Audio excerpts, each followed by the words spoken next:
2 years on from October 7th. I'm going to speak plainly. Then I'm going to go join my comrades on Duncan South Highway overpass for another banner drop, one of many that we've done over the last 2 years. We're here with the hope and determination, trying to pull more eyes to what I regard as a litmus test for all of us. What happened on October 7th was absolutely terrible. Families in their own communities murdered and taken hostage. I think we all mourn them. But I think what I mourn even more is that it took October 7th for so many of us to finally wake up. Let's mourn for the hundreds of thousands of Palestinian civilians killed before and since then. A forensic record now shows two things at once: real crimes and claims that didn't happen. Hamas trained in the open, posted videos. Israeli spotters raised alarms before dawn. The Shin Bet chief in military intelligence spoke that night and still didn't raise even the basic alert. These are all reminiscent of events that transpired 22 years earlier. Dark dealings. On October 7th at 6:30 a.m., militants were able to breach the highly secured fence and found defenders in their beds. Amongst the chaos, Apache airstrikes were launched, the Hannibal Directive was given, and hostages were hit by their own side. And then we had the atrocity propaganda, where we heard about 40 beheaded babies. Politicians repeated it. Major outlets amplified it. But under scrutiny, it collapsed. And if you shared it, your compassion was exploited. Your rage was harvested to buy consent. Now in a minute, you're going to hear from people who keep showing up on this overpass. No handlers, no PR, just conviction. Decide where you stand. That is so cool. Not bad, eh? Were you there? So, why are we here? Why are we here? Yeah, how long have we been coming here for? 2 years. I mean, maybe not to the day, but it was only a couple of weeks after that we started doing our work. I mean, to me, October 7th doesn't mean that much because all the stuff that was going on before is what counts. So when did it start for you then? When I was 14. There you go. What triggered it? 60 years ago.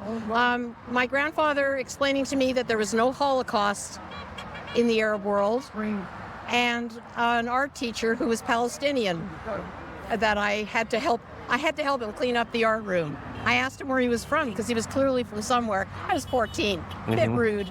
And he told me Palestine. So then I said, "You mean Israel?" And he said, No, I mean Palestine. Then the next day he brought in the key and the deed to the house in East Jerusalem that his family had been booted out of. And it was the first time I thought, holy crap, there's a lot more to this than I thought. Why do you think it is so many people are still not, like, I would say, I don't want to use the word awake, but maybe just aware of what it is that the rest of us here today have been aware of for quite some time? I think people are in denial. Also, I think people are racist. Do you think that's what it is? It's simply just being racist and othering others? Yeah, othering, for sure. Yeah, I believe that. Okay. And of course, they weaponized the Holocaust. They weaponized it. The Israelis, the Israeli government. Yeah. And the American government. Americans. Mm-hmm. Yeah, it was perfect. It was perfect. I mean, I tell people this, they don't believe me. When I was a kid, because I grew up in a Jewish family, I was told not to talk about it. We didn't even call it the Holocaust. I was told not to talk about it. Everyone was ashamed. I'm not saying they should have been, but that's how most of the people in the Jewish community were, up until about 1967. Ashamed of what exactly? What had happened to us. Okay. They were ashamed of it. I remember that. It was visceral. Don't talk about it. So then when was it weaponized? 1967, that war. Okay. Somebody figured it out. They said, Jesus, this is a waste. Let's go back in. Let's try again. Where do you think we're at today? Is there a turning point that we're seeing? What's going to bring the stop to the genocide that's going on in Gaza right now? What's it going to take? Well, I hate to say this, but I think it's all going to have to happen sort of at once. I mean, get rid of the American empire. The Israelis aren't going to be able to hang on. I mean, look at all the money they're willing to pour in. All this stuff about our war budget here in Canada that's going on through all of the NATO countries now. This is, I think, as much about arming Israel as it is about arming ourselves. And does this tie any way, do you think, to Trump's moves as far as militarizing the U.S. to focus in on their own people? Is there a correlation there? I have no idea what that means. I guess it's like the chickens coming home to roost in a way, I suppose. But I think people in the States I think they can rise to this challenge. Okay, and then last, what is your thoughts on the two-state solution? There is no two-state solution. It's ridiculous. There was never a two-state solution. Think about it this way. This is how I think about it anyway. How dare anybody suggest that these dispossessed people should share their land? It makes no sense to me. It's bullshit. There has to be one secular democratic nation. I know that sounds ridiculous, right? But I don't know how else it could happen. So following the same footsteps that South Africa did when they ended apartheid there. Precisely. Right? Okay. Absolutely. Oh, Sorry, I'm Hi. It's all good. I haven't seen you in a long time. Eden, right? yes. I'm Kara. What woke you up to what was going on? When did this happen for you, when you knew that there were things that were going on within Palestine that did not sit right with you? Yeah, so I went to Dalhousie and I participated in like Dal Divest, like other protest movements at the time, kind of in like 2012. I heard the news coverage that CNN and BBC were doing about the protests in the universities. They're doing like kind of both sides, like they're interviewing the protesters and they're interviewing the Jewish students on campus that felt unsafe, quote unquote. And I thought that they were lying from the way they were talking. I knew that there were tons of Jewish students in the protests and it just rang hollow. I was like, they're not unsafe. And why would they lie about that? Why would they say they felt unsafe on a university campus because someone said something they didn't like? Why self-victimize that way? So I read into it more, basically. And that was when? That was like probably like, well, when were the big university protests? Like last winter? Yeah. So I wouldn't say that I knew a lot about it going into it. I mean, I definitely believe in human rights. Going into any conflict, like obviously I don't think that indiscriminate killing is a good idea. I don't think most people do. But yeah, my lived experience kind of informed what I saw as truth in that moment. I just was like, that's just bullshit. You're not unsafe. People are dying. So you made a good point as to, most people don't like to see indiscriminate killing. Yeah. And one of the questions that I've been asking people, do you think that there's still so many people, like for here, for example, we just had some guy give us the F-bomb and swear at us and go to hell and all that. Yeah. Some people chalk it up just to like pure racism. Yeah. Do you think there's anything more than that? Do you think it's that simple, or what else do you think that's going on that makes people so not aligned as we are with the plight of the Palestinians? I mean, the polling shows that Canadians are in support. 65% or so of people support the Palestinian cause. So, I mean, there's the odd person who's pretty mad on the other side. I might say that I don't know that the racism is simple. I don't know that it's simple racism. Maybe I would call it complex racism. I think that there's like a Christian nationalist agenda going on that I know. But I think that it's basically Christian nationalism. I think people are afraid of Islam. So they've got one side that's Islamic and one side that isn't, and they're going to be against the Islamic side no matter what. We're fighting a holy war. Yeah, I think for that, sure. like, the holy war argument kind of, like, even people who aren't religious believe that. Because they're afraid of Islam still. A-religious Christians are still afraid of Islam, so yeah. I think that it's complicated racism. What do you think it's going to take to get out of this situation that we're currently in and to free the Palestinians from the hostilities and trauma that they're currently wrapped up in? Like permanently out of it? To like an actual justice? What do you think? place? Like, what do you see in the next 5 to 10 years, best case scenario? What do we need to do? Well, I think that the hearts and minds of the world are with Palestine. And that's not something that Israel can take back, no matter what they want to do. It's kind of, I think it's done. So I think that they've lost the information war, helping the actual people on the ground in Palestine. I think their lives for the next 5 to 10 years are going to be horrible, no matter what we do. Right. Yeah, it's sort of sad as that is. Since Canada, the country that we live in, has been one of the nations that's sent weapons through Elbits and everything to Israel, do you think that we have a responsibility to help fund their rebuilding there? Well, of course. Yeah. I think, like, one thing I think that Canada has a pretty good track record of taking war criminals seriously. Like, we've had Canadian war criminals in the past, and we do not take that lightly or easily, as opposed to some countries that we might be quite close to geographically. So I have hope that anyone who was involved in that as a Canadian citizen will be tried and prosecuted under the full weight of the law. I've been sending emails to the MP in charge of that a lot.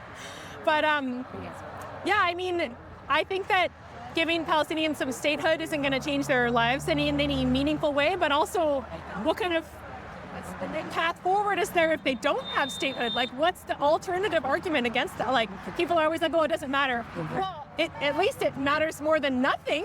So why are we out here today, Duncan? We're out here in defending Palestine. Yeah? In defense of Palestine, yeah. And we've been, I know well enough for the viewers, you and I met 2 years ago. Right. It was after October 7th. One of our first banner drops that we did was, I think, November, December of 2023. Right. We had a lot more fingers, I think, at that time. I think there's been more people that have come around. And in all fairness, and I asked everybody this, why do you think so many people are not aware of what's going on? And playing devil's advocate for those who are still caught up in, having to support Israel, I think the propaganda has been so good. Absolutely. And as to what we were just saying, Absolutely. like they own social media, they own Meta, they own Google, they own YouTube, right? Like they get to control the narrative. Well, you don't even have to look that far or that deep. I mean, just look at the coverage on CBC. Yeah. Or any of the major networks. There'll be lots and lots about October 7th. Aiden is one, and myself, we've been out 4.5 years, long before October 7th, with the Jewish fast for Gaza, because this genocide has been going on for a long time. Since 67, for sure, but we could even go back to the Nakba, right? Yeah, so absolutely. we're looking at 80 years. When did things kind of like click for you in your life where you were like, we have an issue here, and you really felt like yourself, I need to commit more time to waking others up or supporting, communities who are in need? Geez, I can't remember the exact moment or time, but I do. It was definitely through the Jewish Fast for Gaza that we started meeting in Duncan City Square one Wednesday a month. And what we used to say is you don't have to be Jewish and you don't have to fast. You just have to support Palestine and oppose the genocide and the oppression that's going on for the Palestinian people in Gaza and the West Bank. What do you know, or what can you tell me about this peace plan that Trump is trying to shove down the throats of the Palestinians? What are your thoughts on that? Well, it's not really a peace plan. It's a surrender or else. That's what it is, and they can use that to turn around and say, well, Hamas wouldn't cooperate, so Hamas gets what they deserve. And that's the narrative, and that's been the narrative all along. Long before even October 7th. We're already seeing a lot of things coming to light over the last 2 years. The Hannibal Directive, we have a pretty good understanding now, because it's come out in the Knesset and the Jewish courts, where operations were stood down prior to the Hamas attack on October 7th, and that Netanyahu and the government most likely knew what was coming. Right. And then also you've got their involvement with funding Hamas, and then also trying to destabilize the PLO, the Palestinian Authority, right? These things that are coming to light now, do you think the rest of it's going to come out like in the years to come, or are they going to be able to cover up all the bullshit that they've been perpetuating over this time? I hope so. I do. I'm not sure. I don't know if I'm all that optimistic, to be honest. But Like, will we have a Nuremberg trial? I sure hope so. Okay. But I don't know. I really don't know how it's going to go. What's it going to take? We've just had the Samud flotilla. There was the third flotilla that tried breaking the siege to enter into Gaza. I've heard that they've got another one mounting up right away. That's to go back. I mean, what else can we do as a collective? What has to happen, in my opinion, in the collective, is what's happening in Italy. I mean, the general strikes. I mean, our governments have to boycott Israel. They have to stop funding and stop and boycott Israel. I mean, it's internet. That's what's got to happen. And will that happen? I don't know, but that's what has to happen. And isolate Israel, totally isolate Israel. That's the only way. I mean, if that was to come tomorrow, fantastic. But I'm almost feeling it's a little too late. The only way to substantially change things on the ground is the world community boycotting and isolating Israel. What words do you have for any of my viewers who follow my social media, who live, like, say, within the Cowichan Valley region? Do you have for them? Is there anything that they can do? Come and join us. Come and join our group. Absolutely. Yeah, that's it. Or the Jewish Fast for Gaza is a much quieter way to, if you want to start. It's like third Wednesday of every month at Duncan, downtown City Square. We have a little table there, and we meet people and talk to people. It's much less in your face if you wanted to start somewhere slow and more casual and get a better understanding. And then typically, as a group, Freedom from War Coalition typically meets up on Saturdays, 1 o'clock, not always, but either at the downtown train station, right, at the park there, Charles Hoey Park, or they'll come here to the overpass and they'll do the banner drop, and that's usually at 1 o'clock. We do have a Facebook page, and you can find us there and find out what the events are, and we have a list of events that go all year now. Okay. For all those people who feel like they don't get enough social connection, here's their start, right? Yeah. Just take one step. Yeah, you can. Thank you, Duncan. So, Harry, a question that I've been asking everybody is, what kind of woke you up first time to, what's going on in Palestine? It was gradual, and it was a number of years ago, but I was raised here in Canada as a Jew in a Jewish family that I wouldn't say was as utterly Zionist as some, but there was certainly, I was raised to know and to identify Israel as my so-called homeland, and didn't particularly feel a great attachment to Canada. It just happened to be where I was. And I did spend the first few years of my schooling in a Hebrew/English private school, half days Hebrew, half days English. All of the people who were teaching in the Hebrew section were Jewish Israelis who had been sent over to Canada. I don't know if any of them had any teaching experience or interest in teaching or in young people. But essentially, we were learning some, I suppose, Bible history, plus some awareness of the modern, wonderful state of Israel. This didn't, for whatever reason, really take for me. It didn't go in very deep. But at the same time, it remained a part of my consciousness. And when I started, as I was approaching my teens, to think about things going on in the bigger world around me and to wonder about them and question them at a time when the world was kind of in ferment. It was late 1960s. I found, I guess it was too uncomfortable to think much about Israel and about Palestinians. I felt that the situation there was terrible, and that maybe ultimately what had been attempted by these people who were trying to create this new modern state of Israel was doomed. And over time, I would learn from other things I was doing that there was a lot of, to say the least, injustice and maltreatment of Palestinian Arabs. But nonetheless, I didn't think much about questioning the sort of origin narrative about why the modern state of Israel existed and how it came to be. Nonetheless, I suppose you could say, left-wing, and I was concerned about many, many other situations of injustice and the need for really deep, thoroughgoing social change in our societies and others. And it was actually into the 1990s when I started, for a variety of reasons, to take an interest in conflict and conflict resolution. And around that time, well, shortly after, the world found out about the Oslo sort of backroom peace process. I put that in quotes. And then there was the famous handshake on the White House lawn. There was Bill Clinton and, of course, Yitzhak Rabin, Shimon Peres, Yasser Arafat. As it turned out, a few years later, I actually went with my wife to Jerusalem as a much older than usual master's student studying in a program at the Hebrew University of Jerusalem. I didn't feel this utter sympathy or attachment for Jewish Israeli institutions, but I wasn't quite able to make the leap to consider studying in a place like Ramallah in the Israeli-occupied Palestinian West Bank.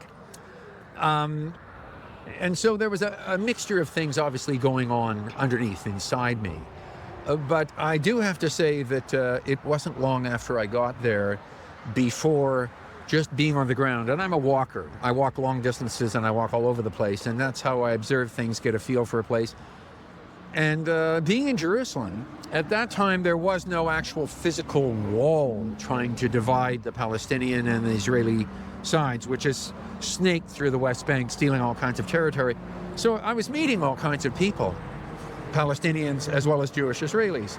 And of course, not long after that, I was taking part in all kinds of activities and demonstrations and vigils and public forums and conferences, and it was fairly easy to meet people. It's a fairly small country. But that was my awakening. I eventually did not stay with the university program. One of the requirements of it was to study Hebrew, modern written and conversational Hebrew at a higher and higher level. And I couldn't stand ultimately the way it was being taught, because it was, the way of teaching it was meant to give people a perspective which was not only pro-Israel, but pro the myths about what kind of a wonderful country Israel is, why its army exists and how it operates, who the Palestinians are or aren't, and on and on. I had been there for 2 years before I learned from a Palestinian the word for checkpoint, the Hebrew word, which Palestinians, of course, knew. And I thought it was very interesting that no one had taught us this. But in any case, my wife and I eventually, with misgivings and regrets, left about 6 months into what was known as the Second Intifada, which started right at the end of September 2000, with, as I see it, Israeli provocations against Palestinians, and then an absolute onslaught of violence by the Israeli army and Israeli police and so on against Palestinians. And of course, it just got worse and worse. Eventually, when we came back to Canada, I had already decided we were going to move to BC. And this has just been perhaps the major issue for me ever since then. I came to understand that the modern state of Israel, not only was everything it was doing outrageous and indefensible, but the actual existence of it as a state in the form it's in, to me, is indefensible. And if Jews want to live there and in other parts of the world, and they actually want to live there because they think there's a special significance for them being in this place, then what I would want, and I think what a number of people would want, how we will ever achieve this, I don't know, is that everyone could live there and live there with equal rights and not divisions between people, and genuine mutual aid and cooperation, which would also be wonderful in this society too. It certainly isn't something that I can see being promoted in a ruthlessly capitalistic, individualistic, competitive kind of society as we have here. This is why I'm here today. I'm here because this is the anniversary 2 years ago of when there was what some people have referred to as a very carefully planned and calculated, supposedly impossible prison breakout from the Gaza Strip. And as a result of things that happened, including a lot of lies which have been perpetuated as to what happened, Israel launched its ongoing campaign of mass destruction and mass murder, and we're now into 2 years. It's being supported to a greater or lesser degree by a number of countries, Canada, Britain, Germany, France, but of course, the most important supporter is the US. And all of us just have to do what we can. I see a big division between what ordinary people around the world, I think, get and understand, and between what their politicians, whether self-appointed or elected, stand for and are trying to achieve. We're here not because we think our being here at this moment is going to radically change things, but because we have to be out in public. We have to be seen, we have to be heard, we have to have an alternate perspective somehow perpetuated. And thanks for asking. Absolutely. What do you have to say to all those who are kind of sitting on the fence where they feel like they want to contribute but they don't know how? There are multiple ways. You don't have to show up at a public demonstration. There are so many organizations you could look into that you could try to give money to or support in one way or another.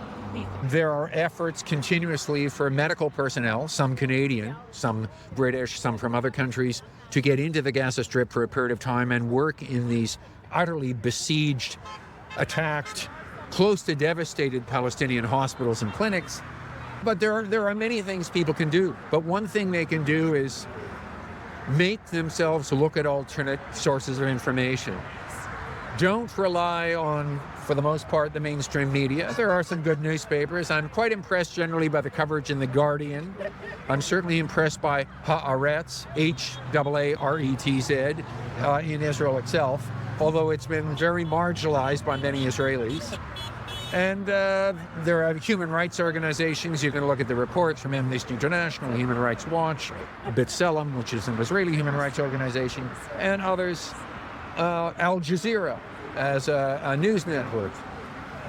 I would just say try to become informed and try to figure out through whatever you might be part of. It could be a church, it could be a trade union, it could be something involving your work, your volunteer activity, sports, music, something creative, whatever. Find some way that you can be involved with this and maybe just encourage others to look at it more closely. Thank you very much. You're quite welcome. I've stood on an overpass for 2 years with people who don't agree on everything, but they do agree on this. Children should never pay the price for the sins of men with power. If your policy requires starving a child, bulldozing a home, or erasing a people's dignity, your policy is wrong. No euphemism can launder it clean. Now, of course, the story is never as simple as the headline you were handed. But as stated, humanity was exploited. Rage was harvested to manufacture consent. We must learn from it, not double down, but course correct. It's been more than a year since the world's highest court ordered immediate steps to prevent acts of genocide and to let aid flow. That's not a tweet. That's the alarm bell at full volume. You can fight the labels, but you can't pretend the record isn't there. Now, I refuse to hand my kids a world where mass killing of civilians is sold as strategy. I refuse to baptize cruelty as necessity. I also refuse to reduce Jewish neighbors to a monolith. I refuse to tolerate anti-Semitism disguised as activism, or Islamophobia disguised as security. I choose a future that protects every child, Hebrew, Arab, Christian, Muslim, secular, skeptic, every child. Some say this is a religious war, a holy fucking war. But I think I should let you know. I know Jesus, and I bow my head with the reverence of a Muslim before God. For my Christ does not cheer bombs over apartment blocks. My prophet does not justify starving families. In spirit, I am both Christian and Muslim, because my allegiance is to the one who made us kin, and to the command that innocent come first. So hear me clearly. I have committed my life to a holy war, not a war of bullets, but a war for the soul, not against flesh and blood, but against lies, greed, fear, and the machinery that grinds human beings into statistics. I was offered a seat at the table more than once. Power, proximity, the power of being on the winning side. And I refused. Not because I am pure, but because the price was my conscience. Now, of course, I have failed in other ways. I've been arrogant when I should have listened. I've been silent when I should have spoken. But I did not accept the devil's bargain, and I won't. Now, to my friends who consider themselves on the right, you honor faith, family, the rule of law, and responsibility. Good. Then join me. Protect children first, everywhere. Reject collective punishment. Insist that law applies to allies as much as adversaries. Now, if we're going to be serious about order, we must be serious about equal accountability. Otherwise, law and order It's just a slogan. And to my friends who are on the left, you honor solidarity, human rights, the defense of the marginalized. Good. Then join me. Refuse the lazy hatreds. Hold your own side to the truth when slogans drift from facts. If we're serious about liberation, we must be serious about honesty. Otherwise, justice is just branding. Now, empires, ancient and modern, reuse the same playbook. They create an enemy, flood the zone with fear, pass the bill back to the public, and call it security. Different uniforms, same script. Running on shock, rumor, and amnesia. We're cutting the power, and I'm inviting you to forge an alliance. But first, the red lines. No taking of hostages, no targeting of civilians, no starvation sieges, no targeting of hospitals and schools, no slurs against Jews, Arabs, or anyone. These aren't left or right values. They're human lines, and they cut both ways. Second, truth, discipline. Treat information like sacred ground. Don't outsource your conscience to your feed.